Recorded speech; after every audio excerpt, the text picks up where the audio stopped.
Mesdames, Messieurs, bienvenue à Face à ECN, véritable partage d'expérience. Pour cette édition, nous sommes en compagnie d'une figure emblématique du cinéma camerounais et africain. C'est celui qu'on appelle affectueusement le patriarche. Gérard Essomba Mani nous fait l'amitié, surtout l'honneur de revenir sur son parcours qui est riche et dense. Il est à la fois acteur, réalisateur, producteur. Avec lui, on parlera des plus beaux moments de sa vie, bien sûr, dans la sphère du cinéma.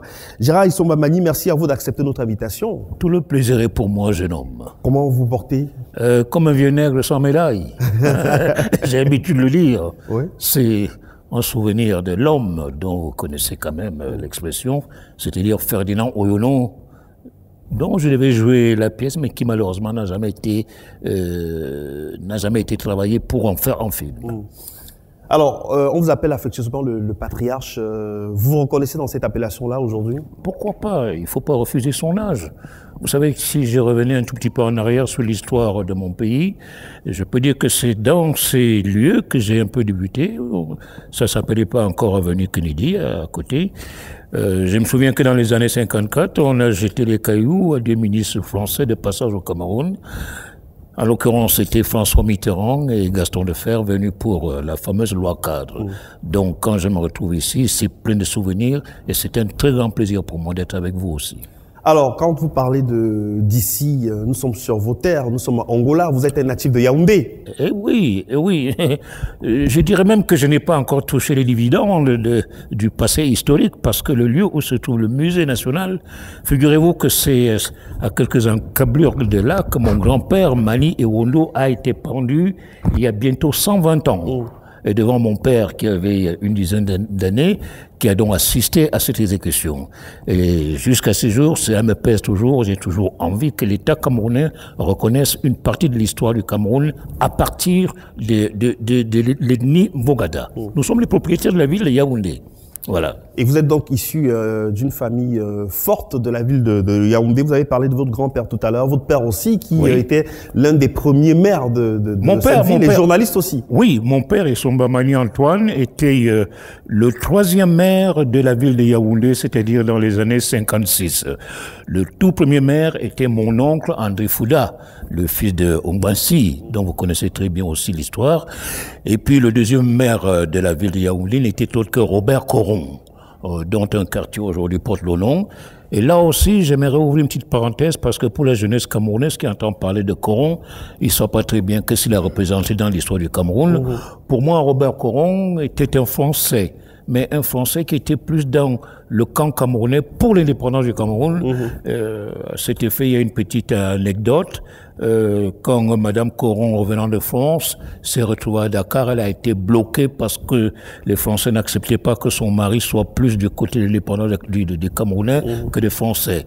Et Robert Coron, qui vivait depuis très longtemps déjà au Cameroun, a fait le voyage Yaoundé-Dakar en voiture pour aller récupérer son épouse, ce que je trouve admirable. Il l'a ramenée au Cameroun.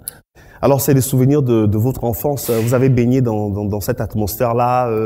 Il y a d'autres souvenirs que vous pourrez partager avec ceux qui nous regardent en ce moment? Les souvenirs que je partage aussi, c'est mon arrivée dans ce métier qui était assez particulier à l'époque. Vous savez, quand j'ai commencé ma carrière d'acteur, j'avais à peine une dizaine d'années. C'était au cours d'une émission qui était animée par un journaliste qu'on appelait Kabout Kabout. Et comme il était beau garçon, charmeur et tout, on l'appelait le petit bonhomme de Saint-Germain-des-Prés. J'ai jamais su pourquoi. Semble-t-il parce qu'il portait des vestes assez courtes, qui lui donnaient l'allure d'un métropolitain. On l'avait affublé de ces surnoms de l'homme de Saint-Germain-des-Prés. Et il animait le disque des auditeurs à la radio Cameroun. La radio Cameroun à l'époque, je vous dirais que le générique c'était ici Yaoundé, radiodiffusion du Cameroun, émettant sur 60 mètres 30, 4975 kilocycles et sur 195 mètres en onde moyenne. Et moi, ça me plaisait tous les soirs d'entendre ça.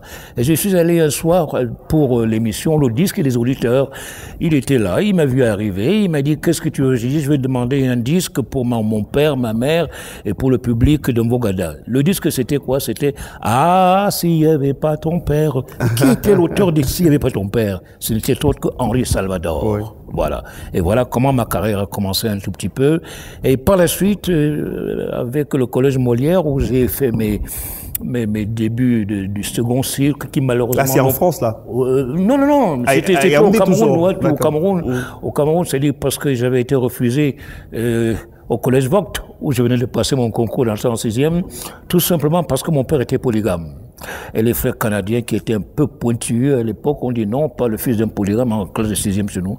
Et j'ai dû perdre une année, et je suis allé à Douala, et à Douala, j'ai eu la chance d'entrer dans un collège qui s'appelait Collège Molière. Vous voyez, c'était un peu prédestiné que je devienne acteur un jour. Absolument. Et c'est le directeur du théâtre qui m'a mis le pied au théâtre en me faisant jouer dans une pièce de Racine, Les Plaideurs. Donc en réalité, vous avez commencé par le théâtre. J'ai commencé par le théâtre. Je crois que c'est la meilleure école pour tout artiste, hein, parce que si on ne possède pas les rudiments de théâtre, on ne peut pas prétendre qu'on est vraiment comédien. Ouais. Donc ça vous a vraiment permis d'asseoir votre base. Ça m'a permis de sortir un peu de l'espèce amateurisme qu'on trouve aujourd'hui dans les milieux artistiques africains, c'est que les gens deviennent acteurs tout simplement parce qu'ils ont monté leur bobine dans une série. Moi, je ne reproche pas les séries, je veux bien, mais c'est-à-dire c'est le fond qu'il faut absolument donner à ceux qui veulent rentrer aussi dans le métier. Hein, il leur fait comprendre qu'il y a une filière qu'il faut absolument suivre. Et à cette époque-là, Gérard Issomba Mani, au niveau du Cameroun, est-ce qu'il y avait une réelle effervescence autour de l'art dramatique? Parce que vous parlez tout à l'heure du collège, des cours de théâtre. Ça veut dire qu'à cette époque-là, le théâtre se portait bien dans notre pays? Oui, il commençait déjà. Vous savez, le lieu qu'on appelle aujourd'hui Hôtel de Ville, où se situe le festival Yara, c'était une immense scène de théâtre. Et toujours les frères canadiens du Collège Vogt, je me souviens qu'ils avaient monté une pièce de théâtre qu'on appelait Les Mystères de la Passion. C'était la naissance de l'enfant Jésus. Figurez-vous que Joseph, le pauvre Joseph qui n'avait pas un sou, avait une femme qui était sur le point d'accoucher, a commencé par sillonner tous les quartiers de la ville. Il arrive du côté de là où on appelle aujourd'hui Briqueterie, c'est-à-dire en face du palais des sports, palais des sports, même des cultures en même temps. Il va voir un commerçant qui avait un hôtel. Et ce commerçant, semble-t-il, ne comprenait pas pourquoi cet homme ne pouvait pas payer la chambre d'hôtel à sa femme. Et il lui a fait comprendre qu'il avait une chambre, mais il fallait que Joseph paye. Et là, Joseph a dit, je n'ai pas un sou. Joseph a remis Marie sur l'âne, et quand ils sont sortis, le commerçant a appelé Joseph, il lui a dit, Kombi, comme foyer, à je vous assure, cette petite réplique a fait rire les gens au Cameroun, que je me suis dit, bon oui, c'était un très bon départ. Peut-être que c'était le théâtre comique déjà qu'on essayait d'amorcer à travers les petits textes. Bon, comme on dit, les petites rivières font des grands fleuves. Mais malheureusement, on n'a pas suivi cet exemple et on a laissé tomber la suite. Il y a eu un moment de rupture, malheureusement. Et alors, parlons maintenant de votre vie en France. À quel moment vous partez du Cameroun pour la France? À quel moment je quitte Yaoundé? Je quitte Yaoundé au mois d'octobre 1958. Je revois encore la gare et le train qui m'a mené à Douala, parce que j'ai fait le trajet Paris-Yaoundé-Marseille en 21 jours. 21 jours. Après que le haut-commissaire de la République française m'ait accordé un visa de sortie. Et je vous dirais que depuis 1958, j'ai encore le visa français que le haut-commissaire m'avait accordé. Je peux prétendre aller en France sans prendre le visa, hein, parce que on était encore français en 1958. Bien sûr, en 1958. Alors à Douala, je prends le bateau, le général Mermoz, un magnifique paquebot de 60 000 tonneaux, et on fait 21 jours, Douala, Marseille. Et on était parti au mois d'octobre, on est arrivé vers début novembre. Et j'arrive à Marseille en petite chemisette sans savoir que le temps avait changé. On était en plein hiver, alors qu'ici je partais pendant la saison sèche. Et malheureusement, comment faire pour partir de Marseille à Paris, où mon grand frère qui était interne en médecine à Laval, le professeur Etoundé Somba, qui était directeur du CUS ici à Yaoundé, m'attendait déjà. Heureusement qu'il avait pris les précautions d'envoyer quelqu'un avec un manteau et un pull vert pour me permettre de prendre le train et de monter à Paris, le rejoindre, habiter le premier quartier qui était là-bas Bastille, c'était le quartier de mes 20 ans. Oh. Voilà donc comment j'ai Un quartier qui est chargé d'histoire, la Bastille. Il est chargé. Il s'est passé des choses à la Bastille. Il est bigrement. Vous savez, si aujourd'hui, l'histoire de France, c'est une histoire qui est belle, je vous assure. Bon. On a peut-être tendance à vouloir aujourd'hui rejeter la France généreuse. Elle est généreuse, hein, je vous dis. Si aujourd'hui il y a des gens qui penchent un peu plus vers l'Est que l'Est, je me pose la question. Mais quand j'arrive en France, je pense que c'était quelque chose qui m'avait plu parce que la Bastille, c'était encore comme un petit village. Il n'y avait pas de problème de racisme. J'ai vécu chez ma belle-sœur qui était française, qui s'appelait Madame Etouni, qu'on a affublé du nom de Lolo, en souvenir de Gina Lolo Brigida, oui, qui vient de nous quitter il y a quelques jours. Vous savez, l'actrice italienne, qui à l'époque était l'une des plus belles femmes du monde. Bon, très glamour. Oui, dont j'ai vécu chez Lolo pendant 8 mois. Et par la suite, j'ai décidé de voler de mes propres ailes. Voilà, j'atterris près de la gare de l'Est, dans un quartier qu'on appelle Château-Landon. Et savez-vous qui j'ai eu comme premier ami? Monsieur Manu Dibango, Mamako Makossa. Et là, je pourrais en parler des jours et des jours. Parce que Gérard Essomba peut-être été l'un des vecteurs qui a permis à Mamako, qu'on avait déjà fait en 72, de partir aux États-Unis, revenir par la suite, un tube qui a fait le chemin qu'on connaît. Et tout ça grâce à une publicité que je faisais pour Radio Luxembourg, avec Madame Jiménez qui m'avait proposé de faire la publicité pour les brasseries du Cameroun. Pendant 2 ans, ma voix fut celle de Top Citron, Top Ananas. Et je peux dire que M. Kadji, qui avait le Capitole, c'est que Gérard Essomba était un des acteurs qui a permis à son entreprise d'évoluer un peu plus. On va dire qu'à cette époque-là, les acteurs, les comédiens étaient pris très au sérieux, parce que là, vous parlez quand même d'un industriel camerounais de renommée internationale. Donc on n'hésitait pas à venir vers vous pour vous produire la promotion, la promotion des produits. Voilà, mais ce qui n'est pas encore... Vous savez, aujourd'hui, quand j'arrive au Cameroun, je vois beaucoup d'artistes qui meurent, pas toujours de Covid, mais ils meurent de quoi? Ils meurent de famine. Tout simplement parce que la plupart des promoteurs, disons des responsables de l'économie du Cameroun, certains ont tendance à confondre les choses. Je ne peux pas comprendre qu'un directeur d'une entreprise se mette lui-même devant une caméra pour faire la promotion de son entreprise. Bon, là aussi, où le bas blesse, c'est que quand je vois une superstar, dont je peux me permettre de citer le nom parce que je l'ai connu il y avait 10 ans, Song. J'ai connu Song, il avait 10 ans avec son père. Le footballeur. Mais le footballeur, il ne peut pas dire qu'il ne connaît pas. Robert Song. Mais Robert Song, j'ai connu Robert Song, puisque son père, à l'époque, habitait le 18e arrondissement. On l'appelait le vendeur de Mintumba. Il vendait le Makali, presque tout. Et tous les dimanches matins, il venait s'entraîner à la Cité internationale de Paris avec notre équipe, l'équipe des footballeurs camerounais de Paris. Il a mené le petit Son qui était ramasseur de balles. Je l'ai connu tout petit. Et quand je l'ai vu évoluer et devenir l'un des meilleurs footballeurs qu'on a eu au Cameroun, parce qu'au niveau de la défense, on n'a pas eu beaucoup comme Rigobert Song. Bon, vous voyez, donc c'est un peu comme ça l'imbroglio dans ma carrière. D'un côté, je suis dans l'art, c'est-à-dire le théâtre, le cinéma, la télévision, la radio. Et puis de l'autre, je suis aussi dans le football.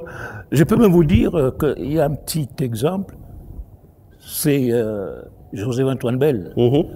Quand José-Antoine Bell arrive, je l'ai fait jouer dans mon équipe, mais pas comme gardien de but, mais comme milieu de terrain, dans un quartier qu'on appelle Maison Alfort.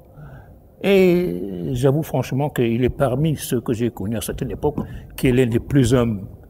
Quand j'ai revu ce monsieur il n'y a pas tellement longtemps, il a reconnu, il a été agréable, mais ce n'est pas toujours le cas de beaucoup, dont le module a grossi, que beaucoup ont des prétentions qui vont au-delà de ce qu'on attendait des grands sportifs. Alors, Gérard Essomba, Mani, notre invité dans le cadre de Face à ECN, nous sommes en direct de l'Institut français du Cameroun, antenne de Yaoundé. Alors, si je dis théâtre Malcolm X, faculté de Nanterre en France, on est en 68. Oui. Magnifique souvenir. Ah oui, 68. Vous savez, les événements de mai 68 ont débuté pour moi le 21 mars 68. Ce jour-là, un metteur en scène belge qui s'appelait Pierre Debauche. Quand je dis s'appelait, je ne sais pas s'il vit encore. Pierre Debauche m'avait fait passer un casting pour interpréter le personnage de Malcolm X. Je connaissais pas encore très bien qui était Malcolm X. Il faut dire que mon niveau culturel à l'époque était encore très très léger, mais j'ai fait des efforts pour accepter de jouer le personnage. Et le premier jour, quand on a joué la pièce à la faculté de Nanterre, assis par terre devant moi, il y avait 3 jeunes hommes. Je me souviens de Daniel Cohn-Bendit, ses taches de rousseur, les cheveux ébouriffés. Ils étaient 3 avec Pierre Sauvageau. Ils n'arrêtaient pas de rigoler, de se passer des petits messages comme ça pendant toute la pièce. Et à la fin, ils sont venus me voir, me dire « C'est magnifique ce que vous faites. Vous venez de quel pays ?» Je leur ai dit « Du Cameroun ». Ils ne savaient pas où était le Cameroun. Et c'était pas le moment de leur expliquer où se trouvait le Cameroun à l'époque. Et c'est de là donc qu'est parti mai 68. Et par la suite, quand on a commencé à jouer dans les quartiers les plus chauds de Paris avec Pierre Debauche, parce que c'était une pièce qui était tournante un peu, je me suis retrouvé enfermé devant la statue de Danton, à l'Odéon, quartier de l'Odéon. Et là, on arrachait, disons, les parpaings, pour jeter sur les CRS, qu'on affublait de sales chiens. C'était la période de la contestation. C'était très chaud, c'était très chaud. Des années de braise. Et la dernière image qui m'est restée, c'est le départ du grand Charles, quand il est parti. Charles de Gaulle. Charles de Gaulle, le libérateur d'une partie du monde et puis de la France. Le départ de Gaulle, quand il a quitté Paris pour aller se réfugier là-bas, je crois que c'était en Irlande, c'était une image triste et parfois touchante de savoir que cet homme a tout fait pour libérer les Français et qu'au dernier moment, les Français l'ont rejeté un tout petit peu. Alors, un autre moment fort aussi dans votre carrière de comédien, tout le monde en parle encore aujourd'hui avec beaucoup d'émotion, la tragédie du roi Christophe. Vous avez été magistral. Là, c'est une autre dimension. Hein. Bon, alors, je veux donner une explication. Il faut bien écouter. Il ne faut pas confondre les choses. La tragédie du roi Christophe, ça a commencé dans les années 64. C'était au théâtre de l'Athénée. Le théâtre de l'Athénée, c'était non loin de l'Opéra de Paris, la grande avenue de Paris. Le metteur en scène s'appelait... comment il s'appelait déjà ? Ah mon Dieu, comme le temps passe. Bon, bref, le metteur en scène cherchait absolument à avoir un producteur pour produire la pièce d'Aimé Césaire. Aimé Césaire avait un passé qui ne plaisait pas toujours à tous les Français parce qu'il était un peu communiste. Et qu'en plus de cela, comme il était l'alter ego de l'autre qui était au Sénégal, Senghor, il revendiquait la négritude haut et fort. Il n'était pas très apprécié. Et Jean-Marie Serrault, le metteur en scène, qui au départ était un architecte, il est tombé amoureux des textes de Césaire. Mais personne n'a voulu mettre un copec pour que Césaire puisse voir sa pièce jouer. Il s'est tourné vers les Autrichiens. Et ce sont les Autrichiens qui ont produit pour la première fois la pièce d'Aimé Césaire. Mais là, le casting, ça a été quelque chose qui a duré pendant 6 mois. Pendant 6 mois, on a fait passer des auditions au Théâtre de l'Athénée, je me souviens encore au sous-sol. Et tous les samedis après-midi, j'étais assis sur le même banc avec Aimé Césaire. Pourquoi? Parce qu'il avait demandé à Jean-Marie Serrault que c'est moi qui devais donner la réplique aux 2 acteurs qu'il fallait choisir pour interpréter le rôle de Christophe. Il y avait donc le Martiniquais Georges Aminel, qui lui était métis. Bon, et d'un côté, il y avait Ahmed Doutasek sénégalais. Je vous assure, c'était inimaginable comme suspense. Au bout de 6 mois, on a choisi Doutasek pour incarner le personnage et Georges Aminel a été rejeté complètement. Et le même Georges Aminel, tout à fait par hasard, je le retrouve au théâtre Daniel Sorano à Dakar avec Pierre Debauche dans la pièce de Frédéric Chabel, Judith.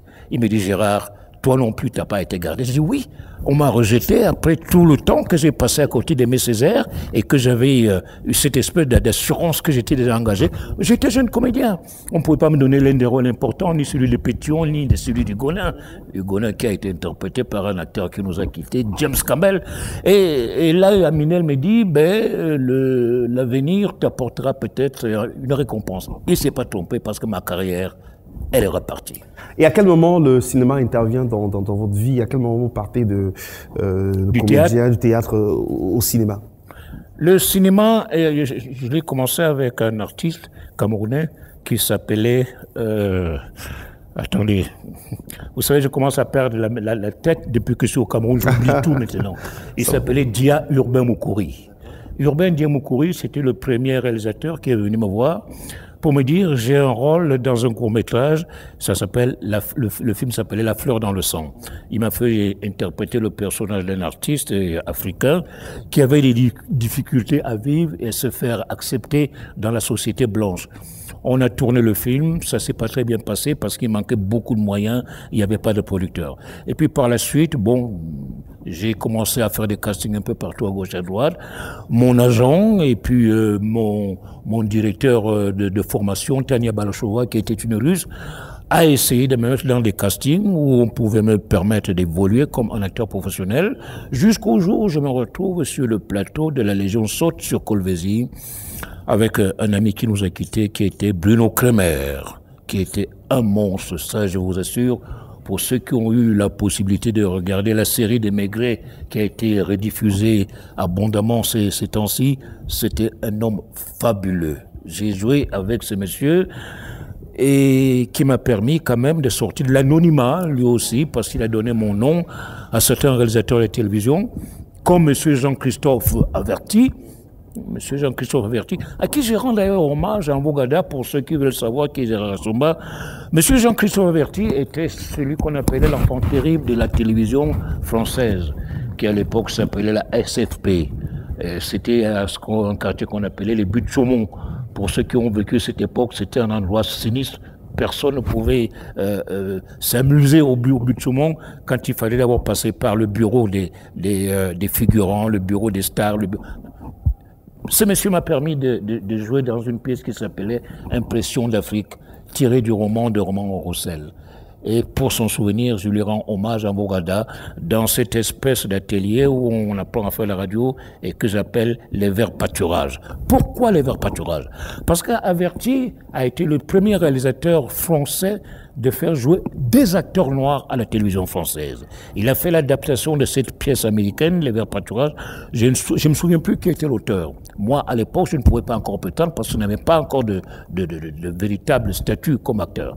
Et la pièce a été jouée avec un ami qui nous a quittés aussi, Robert Liensol, qui était un acteur magnifique. Et la presse française de droite a descendu vraiment Monsieur Averti. Oh là là. Pas les nègres à la télévision française. C'était encore tabou, hein. Mais il n'a pas renoncé. Il a remis ça. Et puis un autre réalisateur comme Claude Bernard Aubert, qui a fait des films sur les problèmes de racisme qu'on connaît, mais que parfois on a tendance un peu à oublier que ça, il fut un temps où le noir n'était pas toujours bon. Le Mbappé ou bien par exemple l'Eto'o qu'on admire aujourd'hui sur les plateaux de télévision. Et là aussi, j'avoue franchement que ça nous a mis un peu dans les difficultés, nous les acteurs noirs, ce que les télévisions et les grands médias ne nous invitaient pas.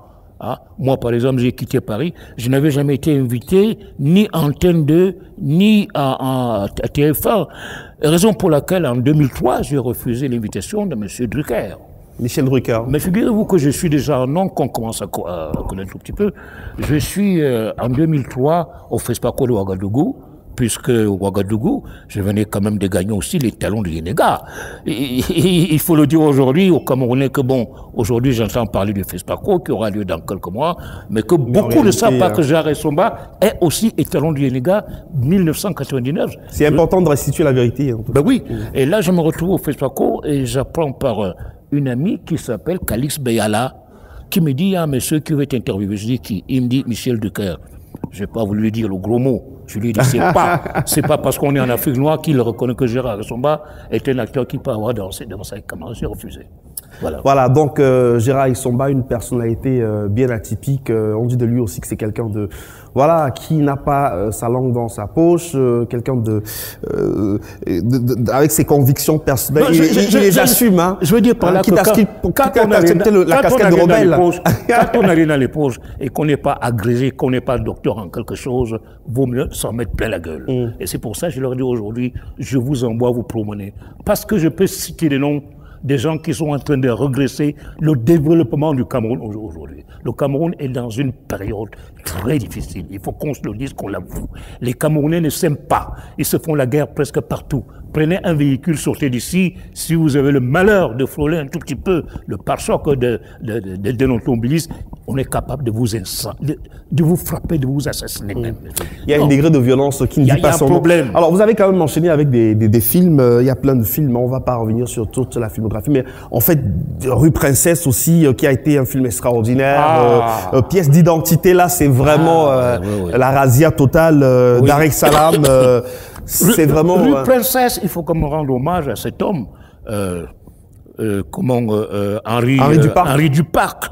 Henri Duparc, qui n'est autre que le père d'Aboussane, qui a fait aussi Fargas, il a fait Le Sixième Doigt, il a fait Balle Poussière.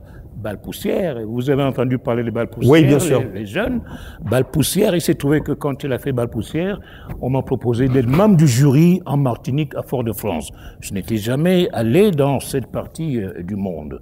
Et au jury, nous étions plusieurs. Il y avait toute la panoplie venant du cinéma francophone de Paris, les Belges, les Suisses, etc., etc.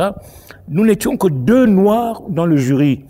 Celui que j'appelle Star System, Greg Germain, médecin de nuit à la télévision française. Et quand on a vu Balle Poussière, Greg et moi, on a dit, c'est ce film qui doit gagner le prix. Et les autres n'étaient pas d'accord. Alors moi, je leur ai dit, si vous n'êtes pas d'accord, moi, je vais dénoncer le petit complot que vous êtes en train de faire aujourd'hui parce que le réalisateur de Balle Poussière était nègre. Ils ont fini par accepter. Et c'est le film qui a gagné le prix en Martinique et arrivé à Champs-Rousse, en France. Et c'est toujours Henri Duparc qui a gagné avec Balle Poussière. Et c'est parti de là. Et un jour, Henri Duparc m'appelle à Paris, me dit, j'ai un film, est-ce que ça te dirait de venir travailler avec nous à Abidjan? Je dis oui, pourquoi pas. C'était Rue Princesse. Je suis allé tourner Rue Princesse dans des conditions magnifiques. Et c'était vraiment du cinéma avec tout ce qu'on attend aujourd'hui du cinéma moderne, et non seulement la direction de l'acteur, mais aussi les salaires, parce qu'il y a le problème des salaires encore. Absolument. On parlera tout à l'heure de la condition des acteurs en Afrique et notamment au Cameroun. Je parlais aussi Rue Princesse, au passage, m'a quand même permis d'obtenir le prix, mon premier prix du meilleur second rôle au festival de Johannesburg. En Afrique du Sud. Oui, Johannesburg. C'était pas rien à l'époque. Johannesburg, les enfants, je vous en parlerai, parce que si au moins on me dit d'aller au Canada, d'aller à Paris, je dirais je préfère aller à Pretoria ou à Johannesburg. Ah, ça, je vous assure. Alors, Pièce d'identité, là, c'est vraiment le film qui va dévaliser tout sur son chemin. Pièce d'identité, Mwenze Dieudonné Ngangura. Je vous dis la vérité. Ça vous colle encore à la peau jusqu'à présent. Hein. Oui. Pièce d'identité, Mwenze Ngangura, je l'ai connu en 1983. Au FESPACO de Ouagadougou, et c'est l'époque où j'ai rencontré pour la première fois M. Thomas Sankara, qui était encore ministre de la Communication, et par la suite est devenu presque un ami. Bah, bref, je reviendrai. Et Mwenze venait de faire un petit court-métrage, mais quand il a vu le film de mon ami Arthur Sibita, qui s'appelait, comment s'appelle, Les Coopérants. Les Coopérants. Oui, film très moyen. Il est venu me voir et m'a dit, j'ai un film à te proposer en 83. Mais malheureusement, juste de 83 en 79, il n'avait toujours pas trouvé de moyens. Et un jour, à la gare de l'Est, il me rencontre, il me dit, j'ai un rôle pour toi, tu viens à Bruxelles. Je suis allé à Bruxelles passer le casting, il avait besoin d'un roi pour son film. Et quand je demande qui sont les acteurs, on m'a dit, on a déjà vu Manu Dibango. Parce que Manu a passé le casting pour faire le roi Mani Congo. On ne l'a pas retenu, parce que les producteurs étaient pas seulement que des Africains. Il y avait des Belges, il y avait aussi le Rwandais, l'un des producteurs rwandais, Georges Kamalayou, dont l'un des personnages est le chauffeur de taxi qu'on voit dans le film Métis. Et c'est sa propre histoire qui est racontée. Okay. Mais le scénario était tellement bien fait, et puis l'assurance que la production m'avait donnée m'a donné envie vraiment de donner tout ce que je pouvais donner pour le personnage, et ça s'est très bien passé, merveilleusement. Et ce film m'a permis d'avoir 14 prix d'interprétation. Wow. 14 prix. La razzia. Oui, et qui sont un peu partout. Pour ceux qui veulent consulter les archives, vous allez voir que Pièce d'identité, aujourd'hui, reste l'un des meilleurs films, alors que le film malien, avec Sotigui Kouyaté, était aussi en compétition, et le film avait un budget de 1,2 milliard, alors que nous, dans Pièce d'identité, on avait 850 millions seulement. Petit budget, mais petit succès total à la sortie du film. Les enfants en jouent. C'est sérieux le cinéma, parce que quand je vois ici des gens qui viennent me voir avec un projet en me disant, nous avons une série de 60 épisodes. Et quand je pose la question, quel est votre budget, qui est le producteur, on me dit, nous avons 20 millions de francs. Je regarde, je dis non. Les gars, il y a plusieurs façons de... je ne veux pas parler de masturbation. Si vous avez à vouloir faire du cinéma, essayez encore de retourner dans une école. Restez avec nous, Gérard Essomba. On va marquer une pause, un moment de respiration avec du slam. Et nous allons accueillir l'un des meilleurs en matière de slam au Cameroun, Maïnem. Tous les enfants rêvent d'être grands, mais les grands regrettent leur enfance. Même les plus vieux étaient petits, mais très vite le temps se dépense. Le temps se change en souvenirs, et même au feu stop, il avance. C'est lui, le tempo de nos vies. Le rythme est le même, mais les styles changent. En une vie, tant de choses sont faites, des moins bonnes et des parfaites. Il y a des temps de fêtes, des défaites, des liens qu'on noue ou qu'on défait. Il y a des contes qu'on te raconte, des comptes d'épargne, des comptes courants, mais le compte te lance dès ta naissance, c'est le compte à rebours. Mais d'abord, il y a le temps de naître, de venir à l'existence. Puis vient le temps de se connaître, de faire des connaissances. Ensuite vient le temps de paraître, de soigner les apparences. Bientôt, ce sera le temps de disparaître, de tirer sa révérence. Mais d'abord, on se sent fort, on fait des efforts pour le confort. Et pour ceux de notre entourage, c'est souvent le temps du réconfort. Et d'autres fois, on se sent faible, on n'est pas sûr, tout semble dur pour le moral ou pour la chair. C'est le temps de crier à l'aide et très souvent, tout va trop vite. C'est le temps des précipitations. On touche à ci, on goûte à ça, on fait tout, mais juste comme ça. C'est le temps des si je savais, ou encore le temps des regrets. Le temps file, les réveils sonnent, on s'aime et très vite on moissonne. On venait d'elle, le fils de son père, et déjà l'heure d'être personne. Il y a des temps forts, des temps faibles, des temps morts, des tempêtes, des temps qui durent trop longtemps et d'autres qui sont des temps brefs. Des hivers, des printemps, des orages, des sales temps, des temps qui filent, des temps qui freinent, des temps d'orage ou de soleil, mais... Détends-toi tant que t'en as le temps, car des temps de tension t'attendent, des temps d'autant plus stressants que dans cette vie, comme tu le sais, comme tu l'entends de temps en temps et très souvent, on n'a jamais le temps. Et tous les hommes passent leur vie à surveiller l'heure. Mais ta montre te démontre juste que le temps, il est trompeur, oui.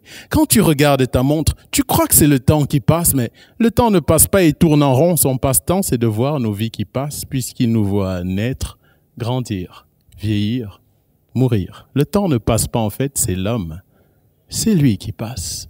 Alors les enfants rêvent d'être grands, mais les grands regrettent leur enfance. Même les plus vieux étaient petits, mais très vite le temps se dépense. Le temps se change en souvenirs. Et même au feu stop, il avance. C'est lui, le tempo de nos vies. Le rythme est le même, mais les styles changent. Merci. Vous regardez Face à ECN depuis l'Institut français du Cameroun, antenne de Yaoundé. Nous sommes en compagnie de Gérard Essomba Mani, qui nous fait l'honneur de revenir sur sa riche et dense carrière. Là, on vient de voir une performance de Maïnem, oui, avec des mots, oui, qui pèsent lourd. Vous avez un grand poète français qui chante « Avec le temps va, tout s'en va ». Alors je vous conseille d'écouter cette chanson. Parce que quand vous dites votre texte en slammer là, moi qui ne suis pas de la génération des slammers, je suis tout émerveillé de savoir comment vous arrivez à amasser ces facultés intellectuelles et mettre tout ça, c'est magnifique. À cet effet, on aura l'occasion d'en parler avec mon petit-fils qui est là, qui est l'un des gérants des Verts Pâturages, un espace qu'on voulait donner à tous les jeunes Camerounais qui veulent faire autre chose que le Remue-Fesse. Non, je n'ai rien contre le Remue-Fesse, mais c'est d'abord là qu'il faut essayer de préparer le public camerounais. Gérard Essomba Mani, vous avez participé aussi à plusieurs films radiophoniques. Oui. C'est des expériences complètement différentes. Oui. D'ailleurs, le but que je m'étais fixé quand je suis arrivé au Cameroun, en espérant qu'on allait me donner quand même une possibilité de pouvoir donner ce que j'ai appris à l'extérieur, c'était de créer un centre de formation qui s'appelait le Mani School Drama. C'était un lieu de formation d'art dramatique parce qu'on ne peut pas démarrer dans ce métier si on n'a pas quelques rudiments de théâtre. Vous avez au Cameroun un homme qu'on appelle Ambroise Mbia, que nous on l'appelait Ambroise Pia. C'est un très grand acteur. Et c'est le tout premier artiste camerounais que j'ai rencontré quand je vais à Paris et qui me conseille donc un centre de formation qui était dans le 17e arrondissement, était dirigé par une comédienne d'origine russe, Tania Balachova, dont le mari s'appelait Raymond Rouleau, qui était à la Comédie Française, parce que les enfants, quand on parle de la comédie française, vous savez, vous ne pouvez pas vous imaginer. C'est pour ça que je dis que les Français, ils ont quelque chose à nous apporter dans le domaine de la culture. Il n'y a pas seulement le football ou la chanson. Donc, Tania Balchova m'a pris dans son cours d'art dramatique pendant 2 mois. Au bout de 2 mois, il m'a dit, je vous ai choisi pour interpréter le rôle du nègre dans la pièce de Jean-Paul Sartre. J'ai demandé qui est-ce. Il m'a dit, vous allez le voir, il sera là le premier jour au théâtre Le Pet de Bois. Hein. Donc, je pense que le théâtre, je crois, c'est d'abord la première étape pour tout artiste. Parce que même les grands chanteurs que vous voyez aujourd'hui, ils sont tous passés par le théâtre. Exception faite peut-être comme des gens comme, je ne sais pas, Gabin ou bien les Belmondo. C'est Belmondo qui était un ami, puisqu'on joue au football ensemble. Belmondo a commencé par le théâtre. Hein, et tous ont débuté par là, parce que je crois que c'est la meilleure porte pour un artiste. Et même pour les hommes de médias aujourd'hui en France, on se rend compte que beaucoup sont passés par le théâtre aussi. Non seulement jouer, parce qu'aussi il y a ce qu'on appelle le théâtre des origines à nos jours. Il faut savoir, aujourd'hui quand je vois la reprise de la pièce de Molière, le Don Juan de Molière, vous savez, pour ceux qui ne sont pas très avertis dans la chose, si on vous demande qui est l'auteur de Don Juan de Molière, tout le monde va dire Molière. Non, c'était pas Molière. Le premier, c'était un Espagnol qui s'appelait Tirso de Molina. Et toutes ces choses, vous les apprenez dans les centres de formation, parce que l'acteur, c'est pas seulement celui qui joue, il faut qu'il ait aussi dans la tête la défense de ses droits. Et aussi ce qu'il doit donner à l'État, à la nation, qui lui permet de vivre. Mais malheureusement, on rentre dans le métier aujourd'hui, bon, tout simplement parce qu'on a mis une casquette et puis enfin bref. C'est dommage. Hein. C'est dommage, c'est dommage. Alors, après cette belle carrière d'acteur qui se poursuit d'ailleurs, puisque vous avez continué. Pas toujours aussi belle que ça. Ah ouais, on parlera des moments sombres. Il y a des hauts et des bas. Forcément, il y a des hauts et des bas. Mais je vois qu'on s'intéresse aussi à une autre casquette que vous avez rajoutée avec le temps, celle de réalisateur, de producteur. Et justement, votre premier film, L'Enfant Peau Rouge. Ah ouais, ça reste aussi un moment fort. Vous avez senti le besoin de monter en grade? Oui, oui. L'Enfant Peau Rouge, vous savez, ça m'est resté là. Que la toute première fois que j'essaie de faire la réalisation derrière la caméra, c'était pas chose aisée quand on est en Afrique. Je n'ai eu le soutien de très peu de gens. Il est vrai que le vieux nègre qui me connaissait, parce que lui-même était acteur, hein, le Ferdinand Oyono, il a joué au théâtre, hein. Papa bon Dieu, c'était l'une des seules pièces qu'il a pu jouer à part une seule. Et je lui disais toujours, monsieur, avec votre corpulence, vous aurez dû rester encore un peu plus au théâtre. Bref, le vieux nègre m'a donné un petit budget de 7 millions pour faire L'Enfant Peau Rouge. C'était pas suffisant. Et mon ami, mon ami qui est mort, Arthur Sibita, paix à son âme, parce qu'il est mort de famine ici, crise cardiaque parce qu'il ne mangeait pas. Arthur Sibita, dont était mon directeur de production, avec Georges Billon, qui était mon premier assistant. Et j'ai même eu aussi quelqu'un qui est connu dans votre maison, Gérard Nguélé, qui a travaillé avec moi, puisqu'à l'époque, il venait de quitter la FEMIS, où il a fait de grandes études dans la production. On a tenté l'aventure, on est allé tourner à Fumban. À Fumban, il y a un grand homme que je regrette aujourd'hui, le sultan Haroun Njoya. Il a pris en charge la moitié de la production. Tous les acteurs que j'avais amenés à Fumban, ils étaient à peu près une vingtaine, ont tous été logés dans un hôtel qu'on appelle l'hôtel Baba. Et c'est le sultan qui a tout payé, y compris les repas. C'est pour ça aujourd'hui je regrette la disparition de cette éthique camerounaise, des gens qui pensaient à la nation camerounaise qui devait se développer, éviter toutes ces barrières tribales qui sont en train de regresser le développement du Cameroun aujourd'hui. Et L'Enfant Peau Rouge a été acheté dans votre maison, c'est ce qu'on appelle la Certivie. Le film est là. Sali Messio, qui m'a signé le contrat, n'est plus là pour ressortir le film et le montrer à la jeunesse. Mais j'avoue peut-être que un jour le directeur m'appellera pour essayer de se regarder les yeux dans les yeux et voir comment on peut faire les choses avec une meilleure coopération. Alors, ça me permet justement de aborder l'aspect sombre aussi de votre carrière, parce que, bon, enfin, tout à l'heure, on est revenu un peu sur le parcours. C'est riche, c'est dense, c'est intéressant, mais il y a eu quand même des moments de doute, des moments où la situation était extrêmement grave. Vous avez dit, ok, je vais tout abandonner. Est-ce qu'on peut revenir sur ces moments difficiles que vous avez connus dans votre carrière? Ces moments difficiles, ça a commencé d'abord par des problèmes familiaux. Ma famille est une famille qui a beaucoup souffert. Vous savez, comme vous me voyez là, je crois que très facilement, dans une famille de 10, tous mes frères et sœurs sont morts.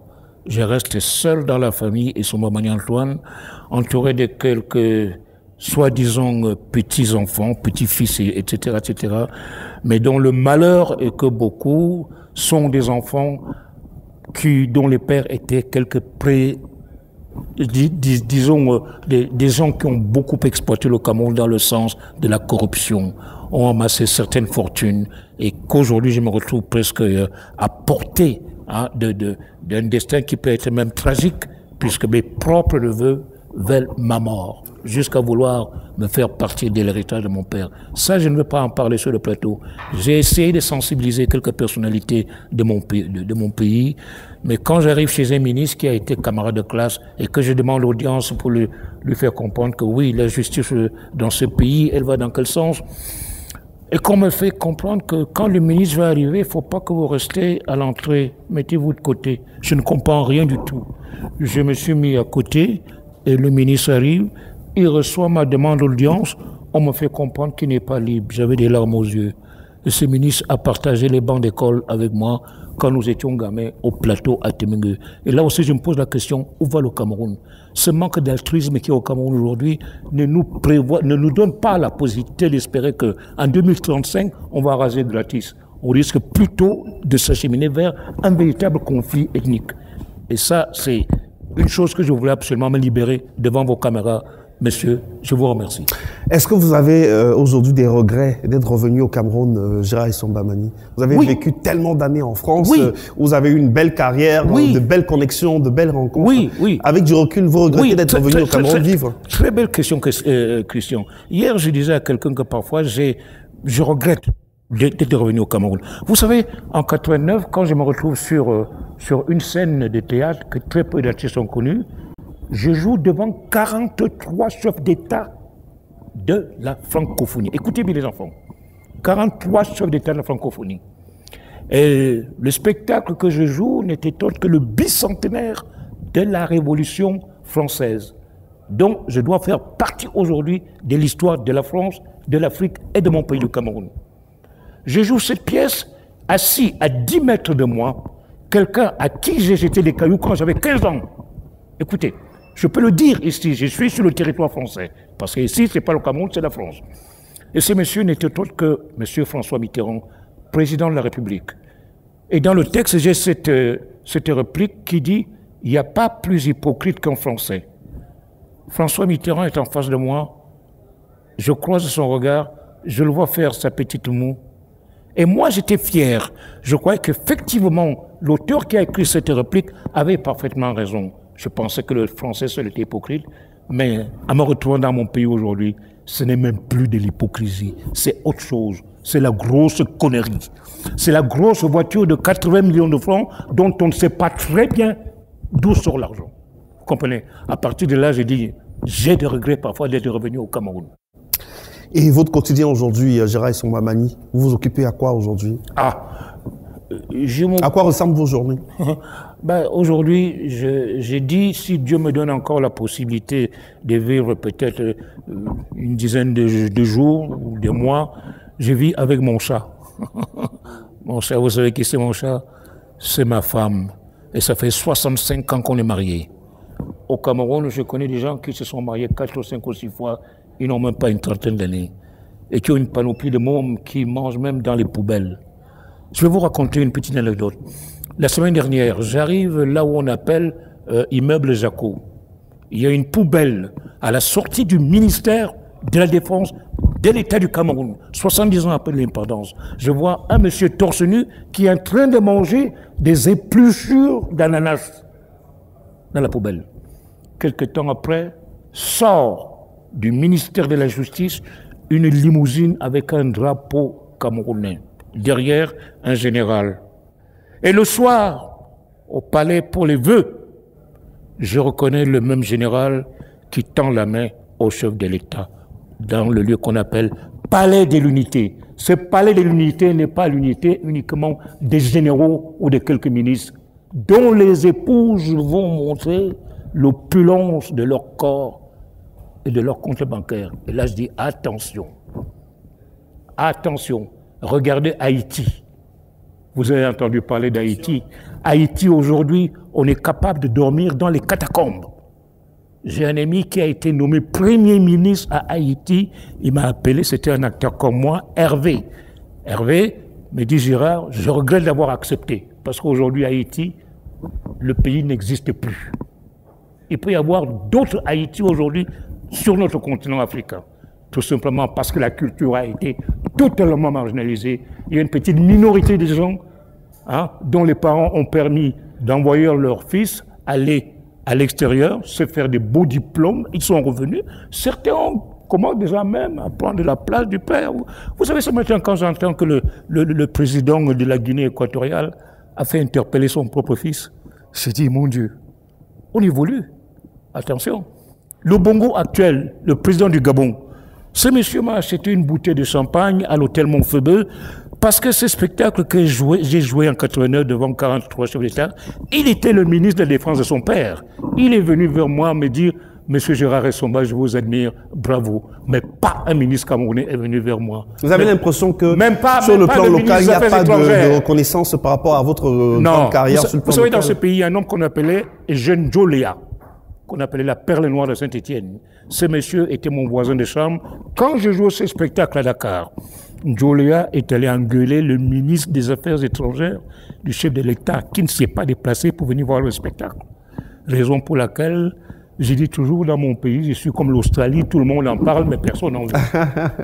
Voilà. C'est dommage, mais c'est une triste réalité. Et vos rapports aujourd'hui avec la jeune génération, parce que voilà, il y a des jeunes aussi qui commencent à émerger dans le domaine du cinéma. Les jeunes ne me connaissent pas. Est-ce qu'ils sont reconnaissants? Non, ils ne vous connaissent pas vraiment. Non, c'est pas leur faute. Vous savez, la vulgarisation de mes images, on les voit très peu. Vous savez, il y a aujourd'hui une vingtaine de chaînes de télévision, de radio au Cameroun. Il y a très peu qui m'invitent sur leur plateau. Ou alors, quand on m'invite, c'est pour exploiter la personne de Gérard Essomba. Je ne veux pas citer, il y a une chaîne quelque part dans la banlieue sud de Yaoundé, dont le patron s'appelle Zomla. J'ai fait des émissions. Si je vous montre des photos, vous allez comprendre de quoi je parle. Depuis 10 ans, on a pris mes films qui nous ont été achetés. Bon. Je dirais que la CERTV donne aussi le même exemple. Il faut changer les choses, il faut évoluer. Il est là, devant moi, mon neveu, le patron de la CERTV, qu'il m'appelle, il m'entend. Je n'ai rien contre lui. C'est quelqu'un pour qui j'ai de l'admiration. Je lui demande de revoir quand même les correspondances, ils sont là. Et le cinéma camerounais aujourd'hui, quelle appréciation on fait du cinéma camerounais aujourd'hui? Je crois, malgré le pessimisme qui a toujours été le mien pendant un moment, depuis quelque temps, il est en train d'évoluer. Il est en train d'évoluer dans le bon sens. Mais malheureusement, il faut éviter de présenter le côté très financier économiquement, parce qu'il y a des films haut et bas. Il y a 2 jours, j'ai vu un film qui s'appelle L'Accord. Bon, je l'ai vu aussi. De Léa Malé? Oui, de Léa Malé. Film, très bon film. Direction d'acteur parfait. Le seul souci, c'est aussi au niveau technique. Les costumes. Les costumes au cinéma, c'est pas le costume de ville que vous mettez tous les jours. Je veux bien qu'on adore le kabonkou. Quand vous voyez une comédienne qui joue avec le kaba qu'il porte tous les jours au cinéma, vous vous dites non, là il n'y a pas de créativité. Pourquoi? Parce qu'il y a un costumier, il y a quelqu'un qu'on appelle pour dessiner un costume pendant la préparation du film. C'est comme le décorateur. Or, tous nos films aujourd'hui ont presque tous les mêmes décors. Pourquoi? Parce qu'ils sont tournés dans les chambres d'hôtel. Monsieur, c'est pour ça que les réalisateurs n'ont pas de véritable budget pour dire, bon, je veux un vrai décor qui sera travaillé par un décor, un professionnel. Et vous avez telle séquence qui ressemble à telle. Et dans tous les films, c'est pareil. Hein, vous savez. Et puis aussi, au niveau de la direction d'acteur, il y en a qui commencent déjà à posséder cette direction d'acteur que j'ai toujours reproché que nos acteurs jouent au cinéma comme sur une scène de théâtre. ils ont tendance à porter la voix. Il n'y a pas d'aparté, il n'y a pas le côté d'être sur le côté micro. Il m'entend le preneur de son. Parce que quand vous êtes à côté comme ça, vous sursurez. C'est un moment qu'on doit partager une intimité. Hein? Donc aujourd'hui, je trouve que beaucoup commencent à évoluer. Aussi au niveau des dialogues. Vous avez un garçon comme Thierry Ntamak. Thierry Ntamak, c'est quelqu'un qui m'a surpris. J'ai connu Thierry Ntamak quand il rentre au cours Florent, là dans le 18e, un quartier où j'ai habité aussi. Il est encore débutant. Il s'est formé d'abord au théâtre. Le voilà qui revient au Cameroun. Il fait une expérience comme acteur. Il apporte ce qu'il a appris dans un centre de formation pour professionnels. Et quand il part derrière la caméra, le résultat est là. Même si parfois il y a des petites longueurs, ben ça, les longueurs, c'est dû au fait que nous, les Africains, nous parlons beaucoup parce que nous avons beaucoup de choses à dire. Hein? Et c'est pour ça aussi, je dis, il faut modérer, il faut toujours trouver aussi quelqu'un qui est capable de faire de très bons dialogues.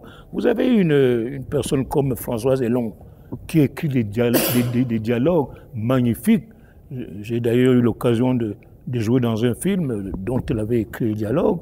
C'est le film de l'ami Narcisse, où vous me voyez dans une prison là avec Axel Abessolo, qui aussi est en train d'avancer parmi les grands acteurs camerounais à qui il faudrait écrire des vrais rôles. Et là aussi, il faut éviter les séries, les enfants. Le cinéma, c'est pas seulement les séries. J'ai rien contre monsieur, madame, mais franchement, vous savez, quand vous avez vu un épisode, si vous êtes déçu, vous n'allez pas forcément regarder le deuxième, le troisième. Hein? Donc, d'abord, faites des films hein, de bon niveau, un film d'1 heure, un film de 70 minutes, je ne sais pas moi, où vous exprimez quand même quelque chose d'autre que ce que vous avez déjà vu ailleurs et que vous remettez dans votre film. Gérard Essomba Mani face à ECN. On va marquer une autre pause et on va retrouver à nouveau pour sa deuxième performance My Name. Voici un moment de slam. Bien, pour ma deuxième intervention, j'ai pensé à écrire une lettre aux dames. Il y a le 14 février qui arrive. Il y a le 8 mars qui nous guette. J'ai dit nous parce que c'est souvent les gars qui souffrent aussi ce jour-là. Alors, je vais parler de l'honneur que je fais aux dames. Je peux lire? Ok. C'est par écrit que je vais dire mon amour à mon tour, à ces dames qui savent en donner sans aucun détour. Ce n'est pas un cri mais un murmure, c'est mon soupir d'amour, pour avouer que nous les hommes, on a encore du parcours, pour vous comprendre, pour vous le rendre à sa juste mesure. Mais comment être à la hauteur d'un amour sans commune mesure? Un amour qui donne, qui se donne, qui pardonne, s'abandonne à nos grands airs d'entêtés devant ces seins qu'on a tétés. C'est par un cri que j'ai marqué le début de mon existence. Mais ton sourire sur moi était déjà si tendre. Je venais de te faire souffrir, mais tu m'aimais déjà tant. L'humanité vous fait subir, mais vous l'aimez tellement.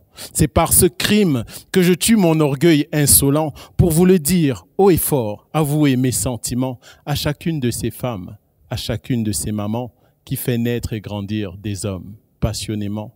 Une femme est une flamme, un phare pour les hommes. Une dame est un charme, une arme qui les sauve. Leur rire et leurs larmes veillent sur ce monde immense et leur amour ne tarit guère, même pour un fils immonde.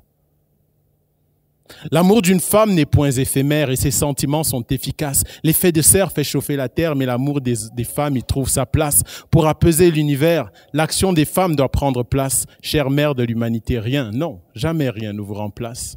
C'est par écrit que je dis mon amour à mon tour. À vous, chère femme, chère dame, et sans aucun détour. Ce n'est pas un cri, mais un murmure. C'est mon soupir d'amour, car je sais que je ne suis pas à la hauteur de votre amour, dernier cri. Une sœur, une fille, une mère, une camarade, une copine, une rencontre, jamais on oublie le sourire de l'une de ces dames. Quand elles viennent nous faire grandir, quand elles viennent nous faire mûrir, pour qu'un garçon devienne un homme, souvent il faut l'œuvre d'une de ces dames. C'est par écrit que j'ai dit ces mots avec tout mon cœur. Désolé car je sais qu'ils ne sont pas à la hauteur de vos soupirs, de vos douleurs, de vos prières de toujours, de vos inquiétudes en silence, de vos profondes espérances, de vos inquiétudes en silence, de vos profondes espérances de femmes qui veulent bâtir de vrais hommes, espérances de reines qui veulent des rois pour leur royaume. Alors veuillez accepter, mesdames, ces quelques mots comme un hommage que je formule dans ce texte à la suite de Grands corps malades. J'ai parlé aujourd'hui pour vous transmettre le message d'un frère d'un fils, d'un père ou d'un ami, ou d'un homme qui, grâce à vous, est devenu un mari. Une femme est une flamme, un phare pour les hommes. Une dame est un charme, une arme qui les sauve. Leur rire et leurs larmes veillent sur ce monde immense, et leur amour ne tarit guère, même pour des fils immondes. Merci.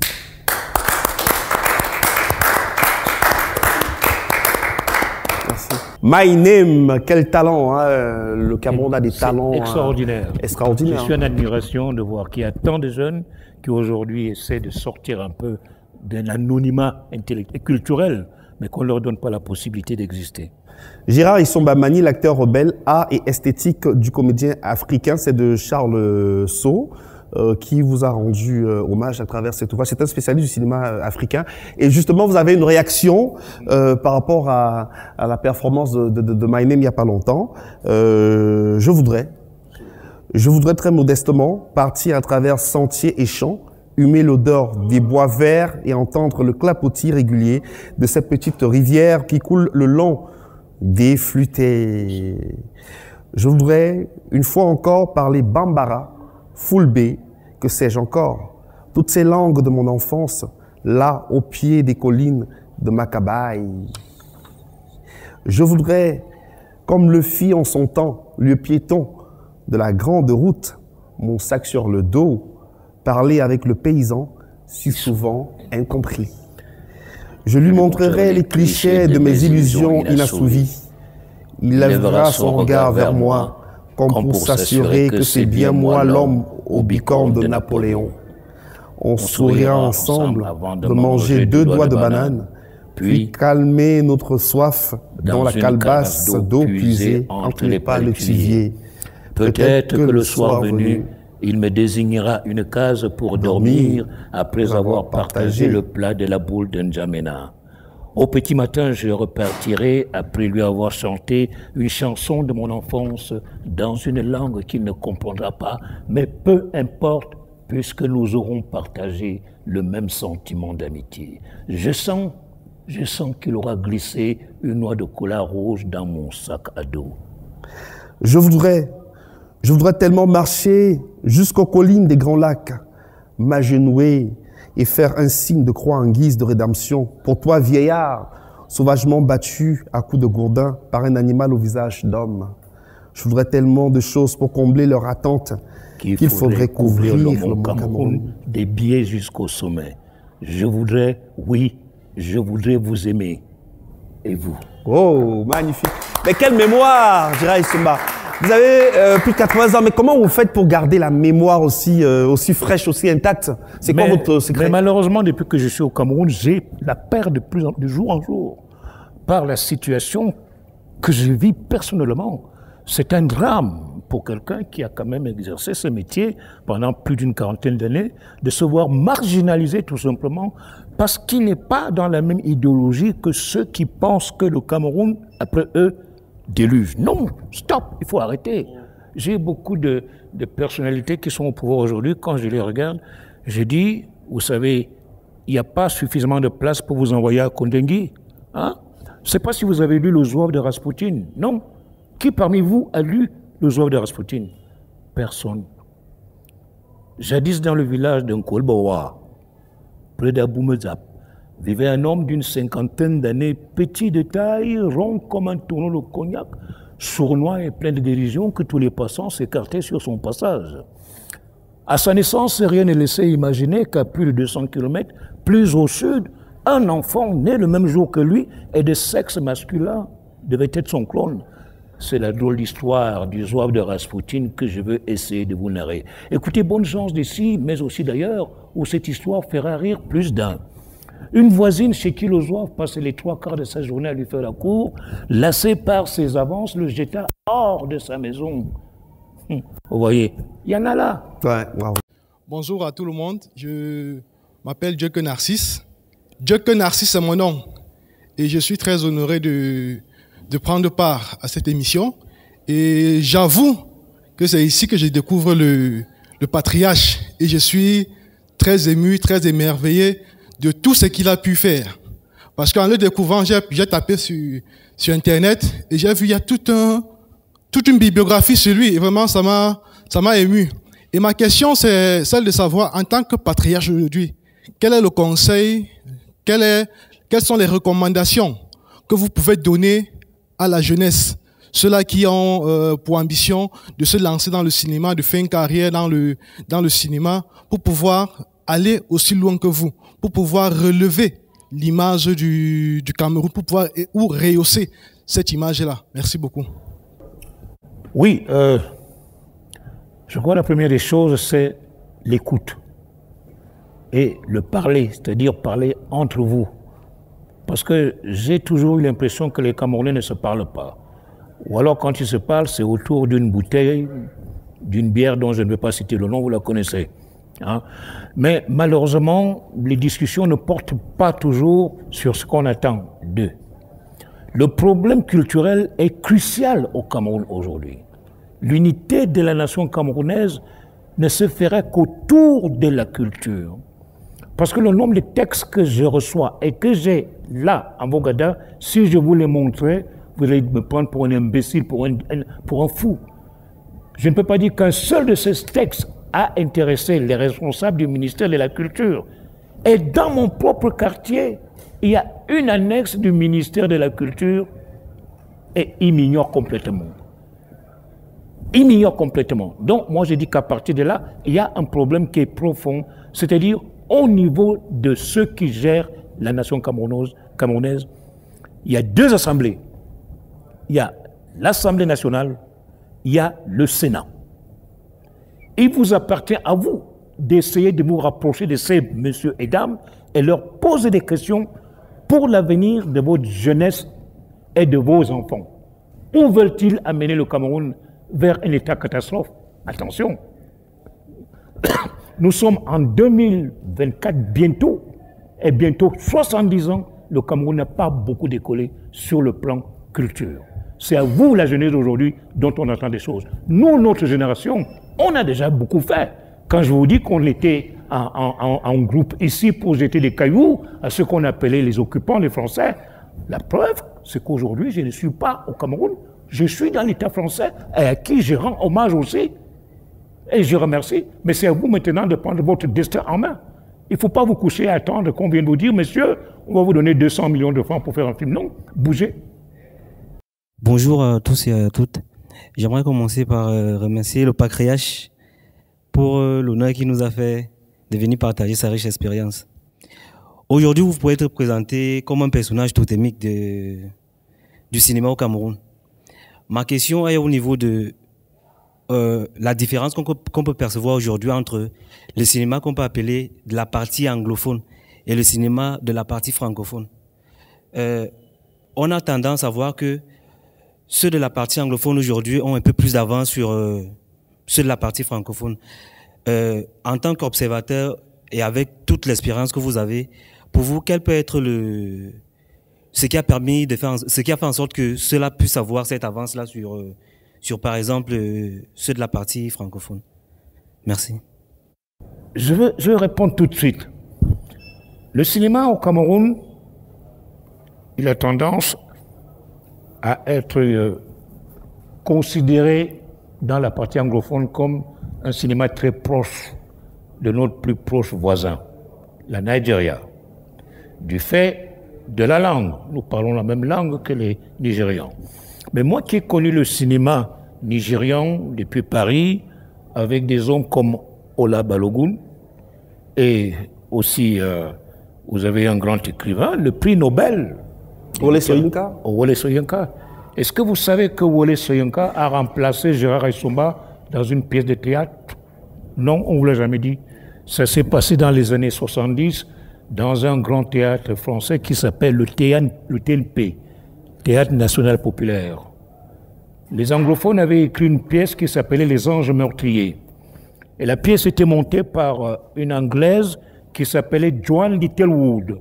Elle a fait un casting pour trouver le fonctionnaire qui devait accompagner l'acteur principal, qui était joué par Jean-Pierre Aumont, un acteur français qui a fait toute sa carrière aux États-Unis, belle gueule. Et le suivant de Jean-Pierre Aumont, qui était son adjoint, était Mamadou.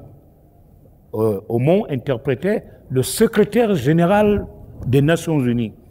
Et c'est Gérard Essomba qui a été choisi pour jouer ce personnage. Et dans la troupe, nous étions une quarantaine d'acteurs.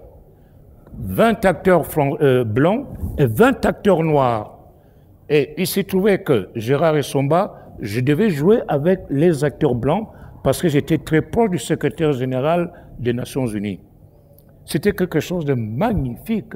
Mais hélas, la femme qui a géré cette histoire a voulu plutôt présenter le mauvais côté négatif de Patrice Lumumba, dont moi, tout jeune déjà, je commençais à savoir quel était l'homme politique qui était Patrice Lumumba.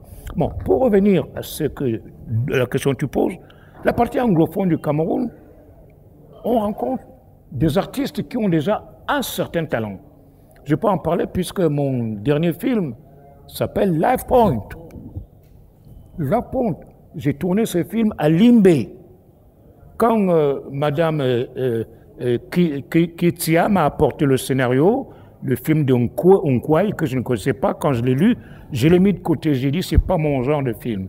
Puis 2 mois après, j'ai repris le texte, je l'ai lu, et j'ai apporté quelques correctifs. Ce qui fait que dans le film aujourd'hui, comme il écrivait peut-être moins bien français par moment Nkwai, j'ai amélioré beaucoup de choses. Et je vous assure, ce film, pour moi, est un film de référence. C'est une très belle histoire que malheureusement l'État camerounais n'a pas essayé d'épauler quand le film est arrivé en compétition au FESPACO de Ouaga.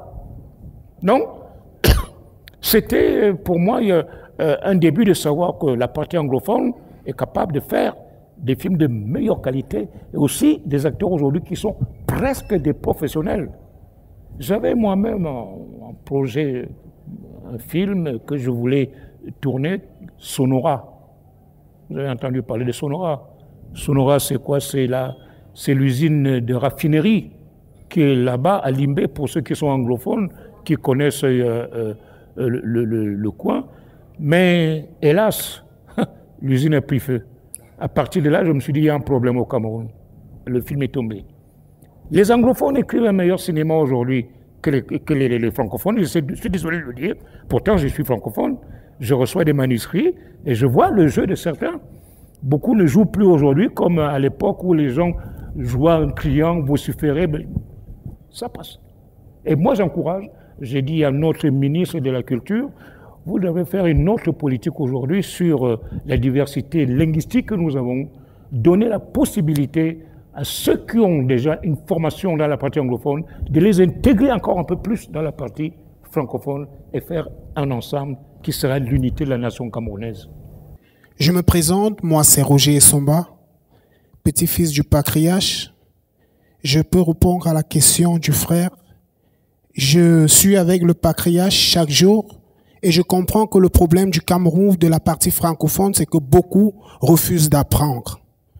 Aujourd'hui, parce que quelqu'un a eu un smartphone, il peut tourner n'importe quoi et il se dit acteur. C'est pourquoi on n'a pas de bons films. Chaque jour, je suis avec le patriarche. Le patriarche veut donner, veut transmettre. Mais où sont les jeunes? Merci. Vous savez que ce que j'ai fait aujourd'hui, bon, ça c'est autre chose, c'est pas un problème. Mes œuvres, il n'y en a pas du tout, non. Je ne prétends pas être le Césaire ou bien le Ferdinand Oyono ou bien le Famdongo qui sont des écrivains très connus chez vous.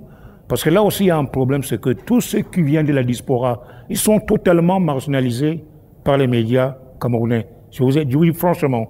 Là, en Vogada, je rencontre très peu de chaînes de radio ou de télévision qui disent on va aller voir Gérard Essomba et se discuter avec lui.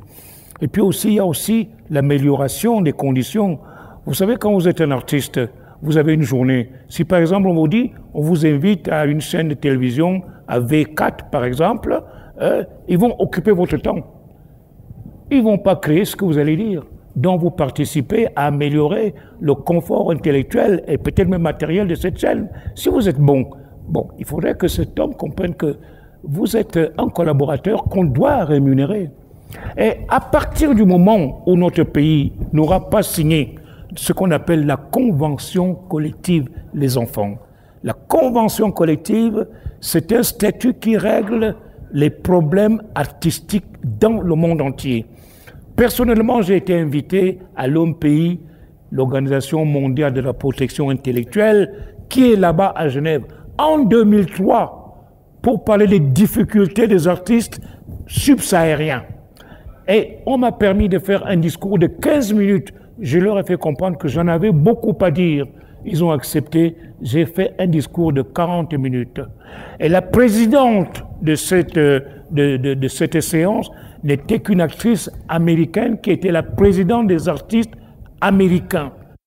Dans la salle, il y avait un seul Camerounais, Joe Moulé. Il est mort. Je ne savais pas qu'il était délégué syndical en matière de culture. Qui a entendu parler de cela au Cameroun? Personne. Aucun média n'est venu me voir pour me dire, Gérard, qu'est-ce qui s'est passé à Genève? Et vous avez la représentation de cet organisme aujourd'hui à Yaoundé. Elle est là, en LONCAC, qu'on appelle l'OMPI, qui gère les droits d'auteur. Or, les droits d'auteur au Cameroun aujourd'hui, on ne sait même pas qui a droit aux droits d'auteur. C'est pas n'importe qui a droit d'auteur. Gérard Essomba, j'ai jamais touché le droit d'auteur de toute ma carrière en Europe. Vous touchez peut-être ce qu'on appelle le 13e mois et qu'on appelle les congés spectacles. Et cela figure dans les statuts que la plupart des pays africains sont en train d'adopter aujourd'hui. Écoutez les discours de M. Bilichot. Bilichot, vous connaissez ce nom? C'est quelqu'un qui est très présent dans tous les médias. Je l'ai encore écouté hier. C'est vrai, il a des connaissances et il est passé chez moi pour prendre des documents sur la convention collective qui gère les problèmes artistiques. Mais vous ne savez vraiment pas à qui s'adresser pour savoir, quand vous avez créé une œuvre, comment cette œuvre doit être présentée, comment elle doit être reçue, et qu'est-ce qui doit vous revenir. Vous êtes écrivain, bon, l'éditeur chez qui vous avez imprimé, ou bien par exemple celui qui est appelé à rémunérer les artistes, doit avoir vos coordonnées. Tous les artistes sont répertoriés. J'ai commencé ma carrière à Radio France avec un numéro matricule 503 799H. Quand je fais un spectacle quelque part et qu'il est repris par Radio France ou la télévision française, on sait que ce numéro appartient à Gérard Essomba. Et quel que soit le lieu où il se trouve, on va lui faire parvenir son cachet et les rediffusions. Vous pouvez faire des films aujourd'hui. On peut les diffuser 20 000 fois sur les chaînes. Vous ne touchez pas un centime. Vous vous contentez de ce qu'on voulait donner le premier jour du tournage. Ça ne dépasse même pas 1 000 euros. Et vos œuvres, où est-ce qu'on peut retrouver vos œuvres? Mes œuvres n'ont pas été vulgarisées. Vous avez le Zouave de Rasputin, L'Harmattan. Vous connaissez les éditions L'Harmattan? C'est les éditions L'Harmattan. Se trouve une rue qui porte le nom de ma famille. Les éditions L'Harmattan se trouvent avenue Mani et Wondo, Léon Barthélemy, pendu le 11 avril 1917 par les Allemands. Et c'est moi qui ai demandé à l'État camerounais qu'on mette cette plaque, que vous aussi vous appreniez l'histoire de votre pays. Et c'est mon grand-père. Aujourd'hui, les gens passent, ils disent seulement Montesquieu. Voilà, donc je pense qu'on peut applaudir.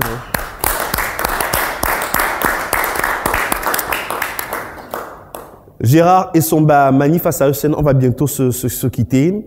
Alors, comme le temps passe, ça y est. Le temps passe, on ne se rend pas compte. C'est tellement agréable d'être en votre compagnie. Il y a tellement de choses à dire. Moi de même. Voilà. Alors, comment vous vous projetez dans, on va dire quoi, dans le futur? Quelle image vous souhaiterez que la jeune génération garde de vous, Gérard Essomba? La jeune génération doit comprendre que malgré le poids des années, Gérard Essomba est toujours présent. Actuellement, je suis sur un projet qui s'appelle le Complet Blanc. Le Complet Blanc, c'est une histoire qui se déroule en 1952 dans la partie nord du Cameroun, qui possède aussi une part de l'histoire de notre pays. C'est un gamin d'une dizaine d'années que j'appelle Agougou. Agougou, ce fut mon nom quand j'étais tout petit. Il paraît que c'était un petit singe qu'on appelait Boubou. Et au village, au lieu de dire Boubou, on a dit Agougou. Et c'est ce petit gamin qui voit dans le salon de son papa les fonctionnaires camerounais qui étaient pour la plupart UPCistes et que l'État français à l'époque avait envoyé dans le nord du Cameroun voulant éviter la propagation du parti dans le centre-sud. Mais hélas, ils se sont retrouvés là-bas, ils se sont regroupés. Ils ont formé un bloc. Et à cette époque-là, nous avons M. Félix Moumié. Parmi vous, vous avez entendu parler. de Félix Moumié, je l'ai connu, j'avais une dizaine d'années. Et j'ai même assisté à la gifle qu'il a donnée à qui? À Amadou Ahidjo. Amadou Ahidjo, qui était nordiste de Garoua, qui a fait son apprentissage à Yaoundé. Et je vais vous renvoyer ce qu'on appelle le plateau à Temengue. Vous allez voir la dernière salle de classe du tout premier président camerounais Amadou Ahidjo. Et ça s'appelait le cours de sélection. Et c'est un de mes oncles qui était receveur des PTT. Il y a un grand bureau poste là au Carrefour, la poste, qui a donc recueilli ce monsieur nordiste pour lui donner la possibilité d'apprendre à prendre le morse. Vous savez, à l'époque, on n'avait pas de smartphones, on n'avait pas de télégrammes, les Noirs n'avaient pas de téléphone. Donc c'est là que Amadou Ahidjo s'est attaché avec le Sud Cameroun. Il n'est plus jamais remonté dans le Nord. Il se considérait beaucoup plus comme sudiste. Parce que sa première femme a été ma voisine Amélène, qui est aussi un quartier historique, les enfants. Le quartier qu'on appelle Mélène aujourd'hui, où se trouvent les Mia. Vous avez des grandes personnalités qui sont passées par là, Thomas Sankara et Kampaoré. Essayez de lire, les enfants. Merci infiniment Gérard Isomba Mani d'avoir répondu à notre invitation face à ECN dans le cadre de la 9e édition du Yara. Est-ce que je vais revenir? La semaine internationale du premier film. Vous allez revenir forcément, vous merci. avez encore... Oh, vous reviendrez de toutes les façons. Alors un message à tous ceux qui vous portent dans leur cœur, qu'est-ce que vous leur dites? Le message, c'est « Je souhaite le bonheur à la nation camerounaise ». J'aime tellement ce pays que pendant 50 ans où j'ai vécu en Europe, j'ai jamais voulu quitter mon identité. C'est peut-être parce que j'ai joué pièce d'identité et que je suis attaché à ce pays, mais que ceux qui le dirigent comprennent que je ne suis pas de l'opposition. Opposition à qui et à quoi? C'est très bien dit, merci. On va se quitter avec My Name, un dernier moment de slam. Merci d'avoir regardé, à très bientôt. Il y en a qui triment et suivent des crimes et d'autres qui jouent les victimes. Mais dans cette vie, même si on frime, c'est souvent l'inquiétude qui prime. Et puis, il y a toujours des plus faibles quelque part qu'un plus fort opprime. Et même si on s'exprime quand le sexe prime, les vraies valeurs expirent. Pour chaque action, une réaction à chaque seconde, une fraction de temps passe et s'en va, que l'on soit zen ou sous pression. Alors, attention, il y a des tensions et trop d'innocents, des tensions. Ce qu'on sème, on le récolte, quelles que soient les intentions. Il y a donc des frictions, des frissons. C'est pas de la fiction, c'est réel. On parle de paix en construction. Il ne faut pas que ça reste dans l'irréel. Comment parler de paix quand nos richesses elles-mêmes deviennent des armes, quand nos langues nationales mal parlent l'une de l'autre et crient aux armes? J'ai donc dû troquer le trac contre un truc qu'on appelle le slam pour que mes rimes aident mon peuple qui s'agite à retrouver le calme. Et je dis hello les francophones, bonjour les anglophones. Mais si on est quitté de 2 étoiles à 1, ce n'est pas pour avoir 2 drapeaux. Histoire, vous dites, raconte. Histoire, histoire. C'est l'histoire de balles perdues et de la mort qu'on a trouvée. L'histoire d'un bateau de paix qui coule quand un nouveau drapeau veut flotter. C'est l'histoire de civils dont la vie devient civile, comme pour une histoire de langue, leurs propres mains déciment la ville. C'est l'histoire de tireurs de ficelles, d'hommes corrompus, d'une foule manipulée. La triste histoire d'un peuple qui oublie trop vite le sang versé pour l'unité. L'unité nationale, c'est mon cri de paix. Et l'histoire raconte, oui, l'histoire raconte que ceux qui veulent la guerre ne sont jamais ceux qui la font et que ceux qui font des guerres ne sont souvent que des pions. L'histoire raconte au sujet de la guerre qu'avoir raison ne la justifie guère. L'histoire ne connaît ni anglophone, ni francophone, ni noir, ni blanc. L'histoire nous appelle tous frères. Et l'histoire... Oui, l'histoire raconte les exploits d'un jeune, le fer de lance de la nation qui trempe sa plume dans le sang versé par nos résistants et réécrit à l'encre rouge. Les rires et les joies qui existent quand la guerre n'est pas, repeint les villes que la guerre efface par des bombes qui explosent, relève les rêves et les droits que la guerre piétine chaque fois qu'elle passe par là, renverse le mur de la guerre et redit à ses frères que l'histoire raconte. Oui, l'histoire raconte que si mon pays, le Cameroun, est quitté de 2 étoiles à 1, ce n'est pas pour avoir 2 drapeaux. L'unité nationale, c'est mon cri de paix. Merci.